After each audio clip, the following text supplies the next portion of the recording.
Hello viewers, আপনারা যদি Iqbal Islamic নাটক চ্যানেলের সাহেব নামে গোলাম নাটকটি না দেখে থাকেন তাহলে অবশ্যই দেখবেন। খুব ভালো একটি নাটক। নাটকটি একটি ধারাবাহিক নাটক। নাটকটির 11 নম্বর পর্বটি বের হয়েছে। যদি কেউ নাটকটি দেখে থাকেন তাহলে অবশ্যই কমেন্ট করে জানাবেন নাটকটি আপনাদের কেমন লেগেছে এবং কে কোথায় থেকে দেখছেন তা অবশ্যই কমেন্ট করে জানাবেন। আপনাদের কমেন্টগুলো আমার পরবর্তী ভিডিওতে তুলে ধরার চেষ্টা করব।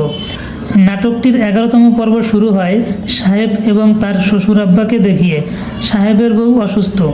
এর মধ্যে সাহেবের বউ সাহেবকে ফোন দিয়ে বলে সে কলপারে পড়ে গেছে, সাহেবকে তার বাড়ি তাড়াতাড়ি যেতে বলে। এদিকে সাহেব তার শ্বশুর শাশুড়িকে আসতে বলে।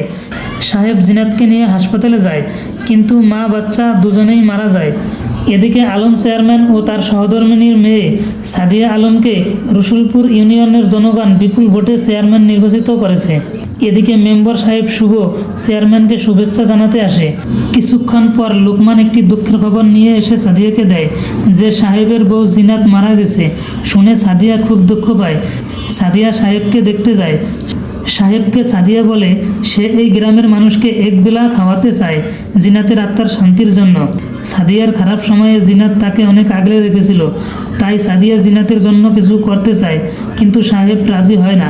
সে সাদিয়াকে জিনাতের জন্য অন্য কিছু করতে বলে। জিনাত মারা যাওয়াতে সাহেব বাড়িতে এখন একা, তাই সাদিয়া তাকে তাদের বাড়িতে নিতে চায়, কিন্তু সাহেব সাদিয়ার বাড়িতে যেতে রাজি হয় না। এদিকে মজিদ জেল থেকে ছাড়া পায়। তার সাথে আকবর ও মুক্তার আছে। সাহেবকে তার শ্বশুর শাশুড়ি তাকে নিতে আসে। সে যেতে রাজি হয় না। মেম্বারের সাথে সাদিয়ার দেখা হয়। মেম্বার বলে মজিদ জেল থেকে বের হয়েছে, সাদিয়া যেন সাবধানে থাকে।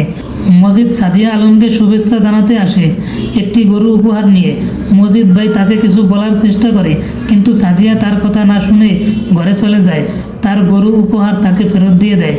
মজিদ এবার সাদিয়ার কাছের একজনকে বিশ্বস্ত করার চেষ্টা করে। সাদিয়া সাহেবকে নিতে যায়। গিয়ে দেখে সাহেব জ্বরে কষ্ট পাচ্ছে জিনাত ও তার বাচ্চার চিন্তা করতে করতে। সাদিয়া মজিদকে নিয়ে ভয়ে আছে, যে কোনো সময় মজিদ সাদিয়াকে মেরে ফেলতে পারে।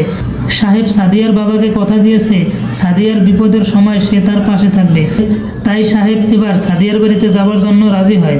সাহেবকে নিয়ে সাদিয়া হাসপাতালে যায়। সাদিয়ার বাড়ি এখন ফাঁকা, তাই মজিদের কথা মতো আকবর ও মুক্তার সাদিয়ার বাড়িতে আগুন দিতে রাজি হয়। সাদিয়ার বাড়িতে পুলিশ আসে। এখানেই পর্ব শেষ হয়। পরবর্তী পর্ব আরও জমজমাট হবে, আপনারা অবশ্যই দেখবেন। ধন্যবাদ।